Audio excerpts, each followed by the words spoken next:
충만하기를 간절히 축원합니다. 한 가지 좀 광고를 드립니다. 제가 내일 코로나 백신 접종을 합니다. 그래서 금요일 날 새벽 기도는, 내일은 새벽 예배는 정상적으로 진행하고요. 금요일 새벽 예배는 개인 기도로 진행할 수 있도록 하겠습니다. 또 우리 교회 우리 많은 분들이 또 코로나 백신을 또 접종하고 계신 것 같아요. 건강하게 아무 일 없도록 쉽게 모든 일들이 다 진행할 수 있도록 함께 또 중보해 주시기를 간절히 부탁을 드립니다. 교회 역사에서 보면 서양의 중세 시대는요, 겉으로는 교회가 부흥하고 하나님의 말씀이 바로 선 것처럼 보였지만 실제로는 생명이 없었던 시대라고 이야기합니다. 교회가 죽어 있었고요, 사람들은 어둠 속에 헤맬 수밖에 없었다고 이야기합니다. 왜 그럴까요? 그 이유는 진리가 감추어져 있었기 때문에 그렇습니다. 하나님의 말씀인 이 진리, 이 말씀이 감추어져 있어서 일부 사람들에게만 독점이 되었고요, 중세 시대에는 그것을 온전히 밝혀서 그것을 드러내지 않았음을 보게 됩니다. 진리가 감추어졌을 때 수많은 사람들은 오랫동안 미신과 두려움 안에서 종로를 타게 되었고 황폐화되었습니다. 바울은 자기가 복음을 전한 갈라디아 지역에서 가장 크게 흔들렸던 이유가 진리를 잃어버려서, 즉 구원에 대한 복된 소식을 잃어버려서라는 것을 알게 됩니다. 그래서 7절 말씀처럼요, 바울은 다른 복음은 없다라고 소리치고 있다는 겁니다. 사도 바울이 교회들에게 편지를 보낼 때 항상 보면 먼저 문안을 하고요, 인사를 한 다음에 그들을 위해서 자신이 기도하고 있는 내용들을 이렇게 기록하고 있는 것이 이 서신서들의 일반적인 모습입니다. 왜냐하면 바울은 자기가 어떤 사람을 위해 해줄 수 있는 가장 소중한 것이 바로 그들을 기억하면서 기도하는 것이라고 생각했기 때문에 그렇습니다. 여러분, 우리는 어떤 사람이 어려움을 당했을 때 다른 사람을 위해 뭔가 멋있는 일을 해줘야 하고 또 도움이 될 만한 뭔가를 나눠야만 뭔가를 했다라고 착각합니다. 여러분, 그러나 그렇지 않죠. 기도만큼 힘이 되고 멋있는 선물이 없음을 보게 됩니다. 우리가 입버릇처럼 내가 당신을 위해서 기도하겠습니다 라고 말을 하지만 그게 입버릇이 아닌 실제로 우리의 삶의 모습 가운데 실천이 된다면 그것만큼 복된 일이 없다는 겁니다. 여러분, 왜 그렇습니까? 우리 믿는 한 사람은요, 이 세상에서 싸워서 이겨야 할 영적인 전투를 하고 있기 때문에 그래요. 그런데 이 영적인 전투에서 싸워 이기는 가장 좋은 방법이 무엇이겠습니까? 다름 아닌 기도입니다. 영적인 전투는요, 내가 어떻게 한다고 해서 되는 것이 아닙니다. 주님의 힘을 빌려서 말 그대로 영적인 싸움을 싸울 때만, 기도할 때만 승리할 수 있다는 겁니다. 특히 내 자신을 위해서 기도하는 것뿐만 아니라 다른 사람을 위해 중보 기도할 때 어떨까요? 그게 더 힘이 있어요. 우리 다 고백하고 있지 않습니까? 우리가 우리 자신을 위해서 기도할 뿐만 아니라 그 기도 제목들을 함께 나누고 우리 구역, 우리 소그룹에서 또 우리 교회 전체가 함께 기도할 때에 그 기도의 힘이 더 있는 것을 보게 됩니다. 사도 바울도 이것을 알고 있었습니다. 그래서 사도 바울의 편지들을 보면요, 인사를 하고 난 다음에 기도하는 내용을 적어서 보냅니다. 그런데요, 바울은 놀랍게도요, 이 갈라디아서에서 보면 어떤가요? 그들을 위한 기도 대신에 책망하는 말을 적고 있어요. 6절 말씀은 이렇게 말씀합니다. 그리스도의 은혜로 너희를 부르신 이를 이같이 속히 떠나 다른 복음을 따르는 것을 내가 이상하게 여기노라 라고 말씀합니다. 다른 번역에서 보면 이렇게 말씀합니다. 여러분을 그리스도 안에서 불러주신 그분에게서 여러분이 그렇게 빨리 떠나 다른 복음으로 넘어가는데 나는 놀라지 않을 수 없었습니다 라고 사도 바울은 고백하고 있다는 겁니다. 여러분, 이 말씀은 우리가 살짝 느껴지는 것처럼 바울의 책망입니다. 근데 이게 살짝 느껴지면 안 됩니다. 아주 심한 책망이에요. 도대체 너희가 어떻게 은혜로 너희를 부르시고 구원하신 그 하나님을 버리고 이상한 다른 복음을 따라갈 수 있느냐 하는 거예요. 바울은요, 갈라디아 교회 성도들과 그 교회를 바라보면서 그들을 향한 부드러운 기도의 내용을 실을 수가 없었습니다. 왜요? 교회가 흔들리고 있기 때문에, 성도들이 흔들리고 있기 때문에, 이것을 바로잡지 않으면 신앙을 잃고 멸망할 것이 분명하기 때문에 다급하게 강조하며 이야기하고 있다는 겁니다. 여러분, 만일 여러분에게 가장 소중한 어떤 사람이 누군가가 나쁜 사람의 말에 끼어서 멸망의 길로 가고 있다면 여러분 어떻게 하시겠습니까? 부드러운 말로 돌아와 이렇게 얘기하시나요? 그럼 그거나 제정신 아니지 않겠습니까? 정말 큰 위기 가운데 있다면 어떻게 해야 됩니까?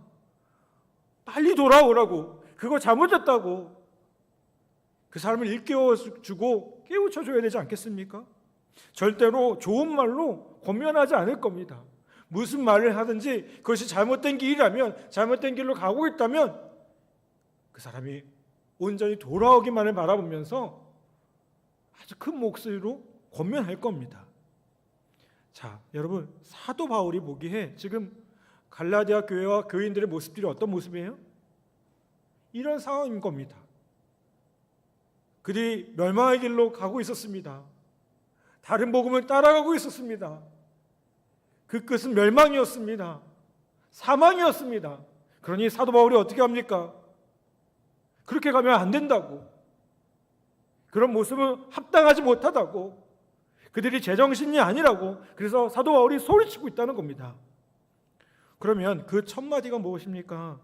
6절에 보면 그리스도의 은혜로 너희를 부르시니 라고 얘기합니다. 여러분, 그리스도의 은혜로 너희를 부르시니, 이것은 뭘까요? 누굴까요? 하나님이에요. 근데 그들이 어떻게 하고 있다고요? 속히 떠나고 있다고요. 하나님을 떠나고 있는 모습이라는 거예요. 지금 갈라디아 교회 성도들은요, 하나님과 그 관계 속에서 멀어지고 있습니다. 떠나고 있습니다. 여러분, 이것보다 더 큰 문제가 어디 있겠습니까? 우리가 인생을 살아가다 보면 여러 가지 문제들을 경험합니다. 가정의 문제들, 자녀의 문제들, 삶의 여러 가지 위기들을 경험합니다. 그런데 그 중에 가장 큰 위기가 무엇일까요? 단순히 물질 문제일까요? 물질이라는 건요, 없다가도 생긴다고 얘기해요. 그렇죠? 그런데 여러분, 하나님을 잃어버리고 있다. 이건 어떨까요? 이건 정말 큰 문제예요. 물론 우리가 다시 한번 돌아서기만 하면, 우리가 그 하나님의 은혜로 말미암아 다시 한번 돌아서기만 하면 그분은 우리를 받아주시는 분이시고요, 우리에게 한량없는 은혜로 우리를 품어주시는 분이셔요. 그런데 문제는 뭐예요? 돌아서야 된다는 거예요. 돌아서야 된다는 거예요. 여러분, 지금 갈라디아 교회 성도들은요, 그 하나님과 떠나고 있었어요. 그냥 떠나는 것도 아니었습니다. 속히 떠난다고 했어요. 그러니 사도 바울이 뭐라고 합니까? 돌아오라는 겁니다. 복음을 한마디로 표현하면 무엇입니까? 그것은요, 하나님께서 우리를 은혜로 부르셨다는 겁니다. 은혜가 무엇입니까? 은혜는요, 내가 아무런 대가 없이 우리를 구원하여 주셨다는 거예요. 우리가 뭔가를 해서 어떤 행위로서 우리가 구원받은 것이 아니라 뭐예요? 나는 한 것이 없는데 그분 때문에 내가 구원받게 된 것, 대가 없이 주어지는 것이 은혜라는 겁니다. 그래서 구원은 뭐예요? 하나님의 선물이에요. 아멘? 내가 뭔가를 한 게 아니라 하나님께서 내게 주신 거예요. 내가 뭔가 착한 일을 해서 뭔가를 받았다고 생각한다면 그건 선물이 아니죠. 선물이라는 건 뭡니까? 나는 아무것도 하지 않았는데 주어지는 것이에요. 바로 은혜라는 것은 바로 그렇다는 겁니다. 그렇다면 우리를 은혜로 부르셨다는 것은 무슨 의미이겠습니까? 먼저 우리를 은혜로 부르셨다는 것은요, 하나님께서 우리의 구원을 통해서 나타내려고 하시는 것은 우리의 복된 상태에 앞서서 하나님 자신이 찬송을 받으시고 높임을 받으시려 한다는 거예요. 이 말은 무슨 뜻입니까? 우리가 은혜로 부름받았다는 건요, 우리의 상태가 먼저가 아니라 그분이 영광 받으시기 위해서 우리를 은혜로 우리를 구원하셨다는 거예요. 여러분, 물론 하나님께서 우리를 사랑하셔요. 우리를 너무나 귀하게 여기셔요. 그런데 그것보다 앞서는 게 있어요.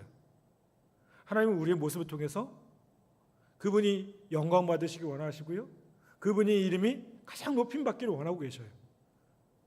여러분, 우리가 예배 때 찬양하는 이유가 무엇입니까? 이 찬양이란 말은요, 우리의 즐거움, 우리의 노래가 아니에요. 찬양은요, 말 그대로 그분을 높여드리는 겁니다. 주님을 높여드리는 것이 찬양입니다. 여러분, 마찬가지입니다. 하나님께서 왜 우리를 은혜로 부르셨습니까?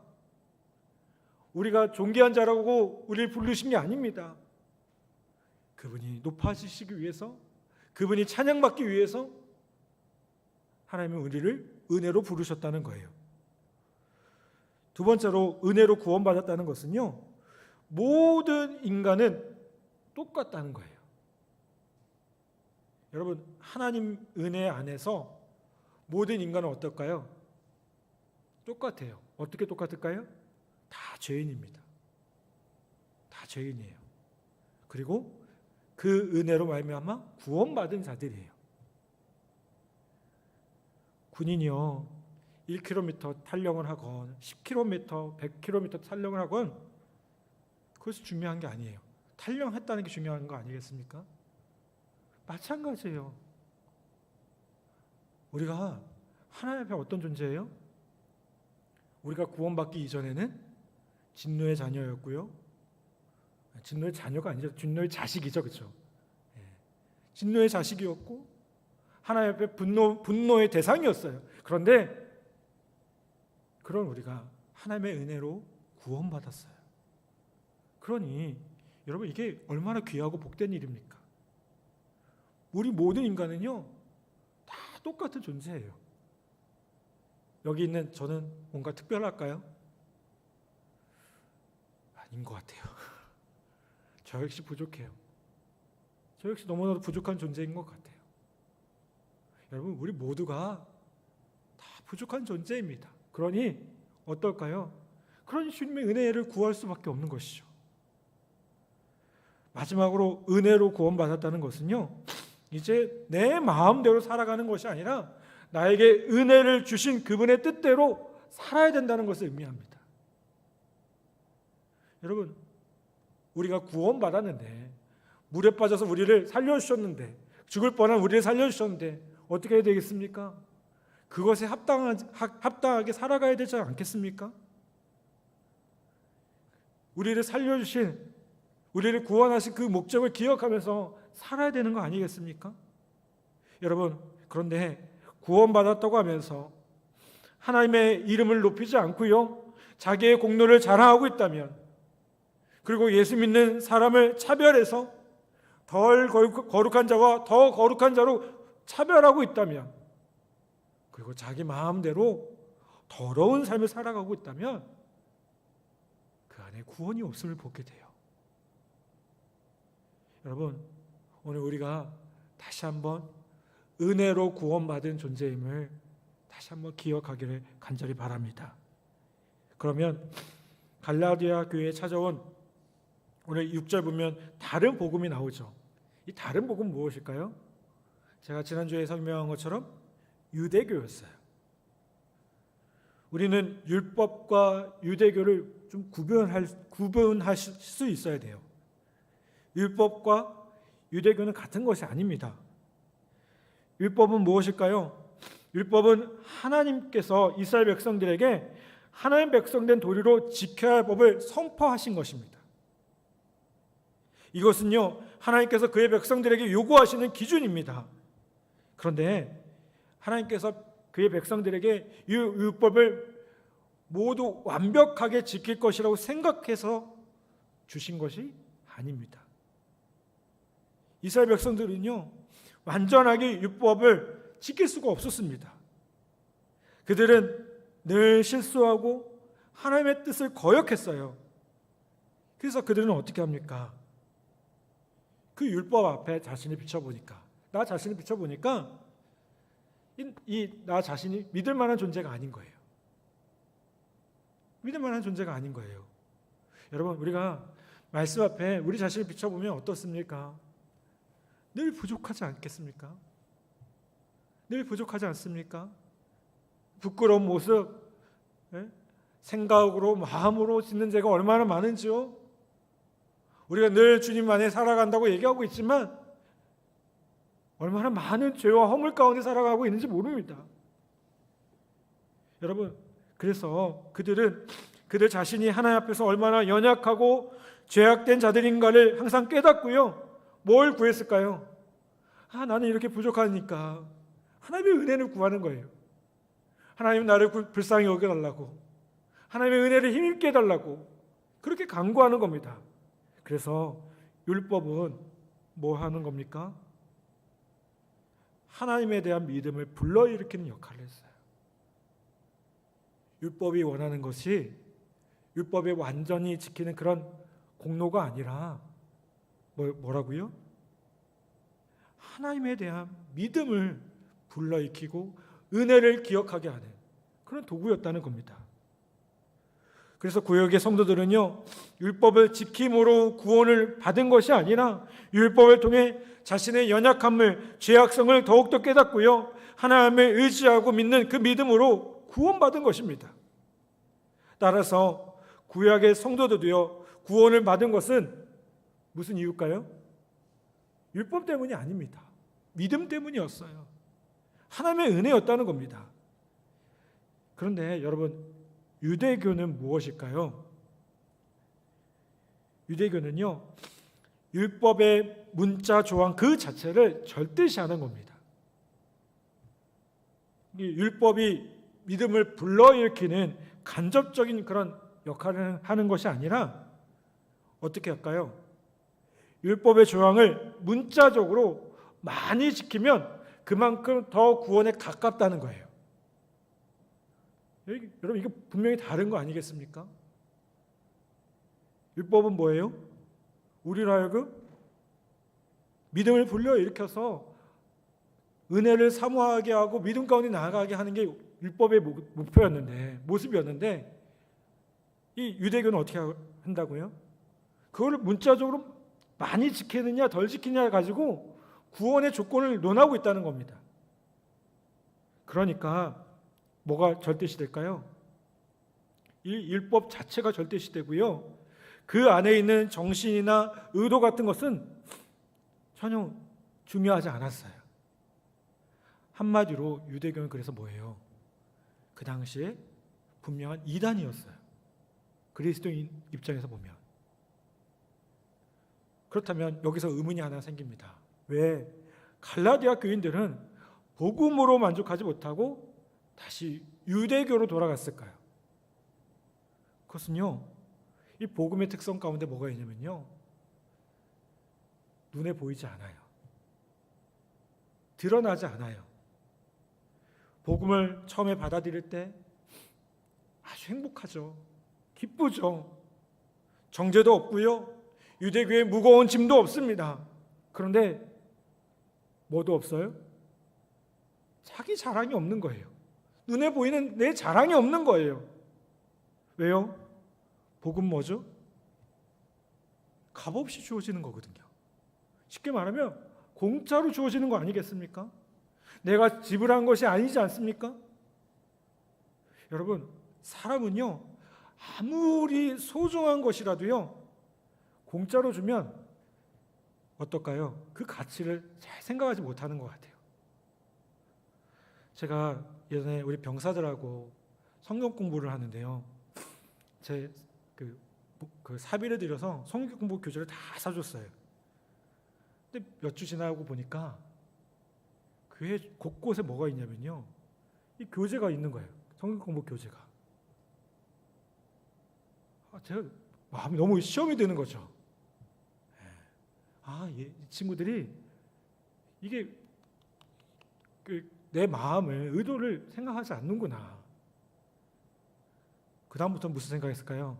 다시는 공짜로 교재 주면 안 되겠다. 여러분, 복음도 마찬가지예요. 이 공짜면 우리 한국 사람들은 다 좋아하지만, 그렇죠? 근데 공짜면 그 가치를 몰라요. 여러분, 하나님께서 우리에게 구원을 거저 주신 이유가 무엇일까요? 공짜로 주신 이유가 뭐예요? 그것이 무가치하기 때문에 그렇게 주신 걸까요? 아니잖아요. 그것은 값으로 매길 수 없는, 어떤 가치로 환산할 수 없는 우리의 것으로 우리가 할 수 있는 것이 아니기 때문에 주님은 우리에게 그렇게 공짜로 주셨어요. 그런데 사람들은 그것을 알지 못합니다. 그리고 그것을 무가치하다고 생각해요. 공짜로 주어졌으니까 얼마든지 쉽게 얻을 수 있을 거라고 착각한다는 거예요. 요즘 사회적으로 보면요, 요가 같은 인간의 수행을 강조하는 종교가 주목을 받고 있대요. 저는 그 이유가 무엇일까 생각해 보니까 이게 보여지는 데 있거든요. 요가 같은 걸 보면 우리 병사들 보면요, 한 3병쯤 되면 관리하기 시작합니다. 다이어트를 해요.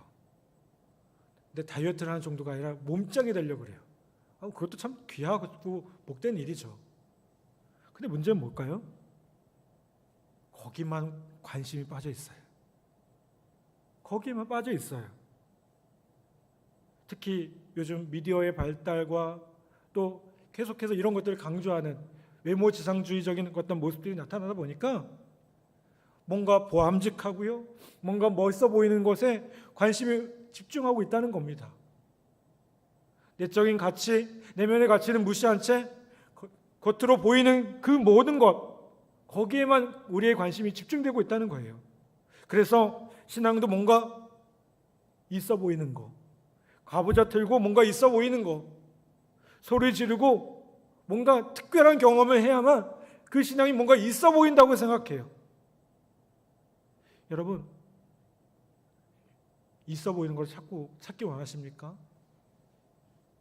여러분, 그렇다면 여러분 신앙생활 잘못하고 계신 거예요.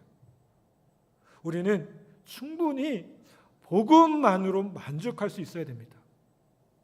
여러분, 뭔가 있어 보이기 원하고 뭔가 멋있어 보기 원합니까? 예수 믿으면서도 뭔가 더 멋있어 보이려고 하시나요?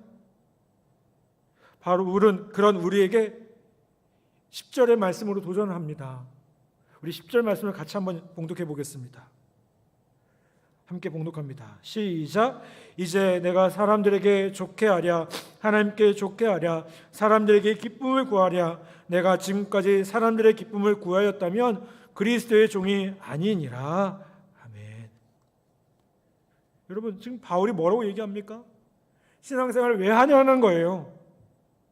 하나님을 위해서 하고 있느냐, 아니면 나를 위해서 하고 있느냐. 사도 바울이 우리에게 도전하고 있다는 겁니다. 우리는요, 눈에 보이진 않지만 그 하나님의 영광을 위해서, 그분의 기쁨 되기 위해서 우리가 신앙생활을 하는 거고요, 우리의 인생을 살아가는 겁니다. 그렇다면 눈에 보이는 보암직한 것에 우리의 마음을 두는 것이 아니라 어떻게 하면 하나님을 기쁘시게 할까? 어떻게 하면 그분께 영광 돌리는 삶이 될 수 있을까? 그것을 먼저 생각해야 될 줄 믿습니다. 여러분, 그런데 하나님을 기쁘시게 하는 게 뭐예요? 복음이면 돼요. 나를 구원하신 은혜, 나를 십자가에서 구원하신 은혜. 여러분, 은혜는요, 그냥 부름받은 사람답게 살아가면 됩니다. 은혜로 부름받은 사람답게. 그분의 영광을 위해서 날마다 그 사랑에 감격하고 그 사랑을 나누면서 주님 주신 말씀을 나누고 그 말씀대로 살아가면서 구원받은 사람답게 살아가면 된다는 거예요. 여러분, 오늘 우리가 누구를 기쁘게 하고 있는지, 우리가 무엇을 위해 신앙생활하고 교회를 섬기고 있는지 다시 한번 점검해보고 돌아보는 우리 모두 되기를 간절히 바랍니다. 신앙생활하면서도 나의 의를 위해서 하는 분들이 있어요. 내가 인정받으려고, 내가 뭔가 더 괜찮은 사람처럼 보이려고. 여러분, 그거 하나님 다 아십니다. 우리의 의를 드러내기보다 정말 주님만을 바라보고 주님께 영광 돌리기 위해 우리의 삶을 온전히 드리는 우리 모두가 되기를 주님의 이름으로 간절히 부탁을 드립니다. 그렇게 주님을 기쁘시게 하는 우리 복된 성도들과 또 교우들 되기를 주님의 이름으로 간절히